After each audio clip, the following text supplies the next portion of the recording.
Dallas County now has 2 cases of Zika virus, of course, the mosquito-borne virus that sparked a global emergency this week. Health officials say one of the cases was a person who came from Venezuela.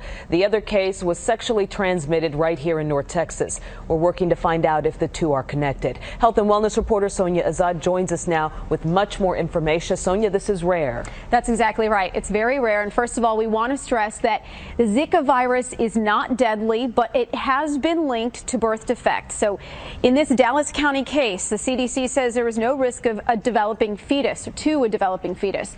Still, it's very significant. It's the first time a virus has been sexually transmitted in the United States by a non-traveler. Now, according to the Dallas County Health Department, the person who is infected here, one of them, contracted the virus from a sexual partner who recently traveled to Venezuela. Scientists are still investigating whether this is transmitted through blood or semen. And the reason we're telling you that is because it would mean 2 very different things. Meantime, experts and doctors say protect yourself from mosquitoes.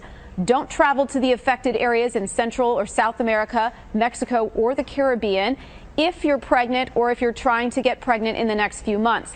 And if your sexual partner travels to or has traveled to any of those countries, use protection upon their return.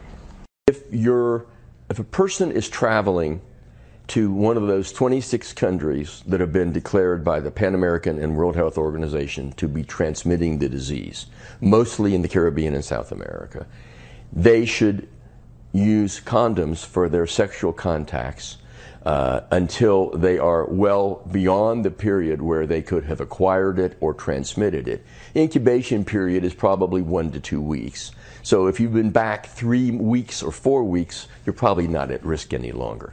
The symptoms to most adults are very mild. For instance, a rash, a fever that can be treated with Tylenol. But this person has been asked not to have sex with anyone else for the time being. But the good news, if there is any good news here, is that this person is not pregnant. Right.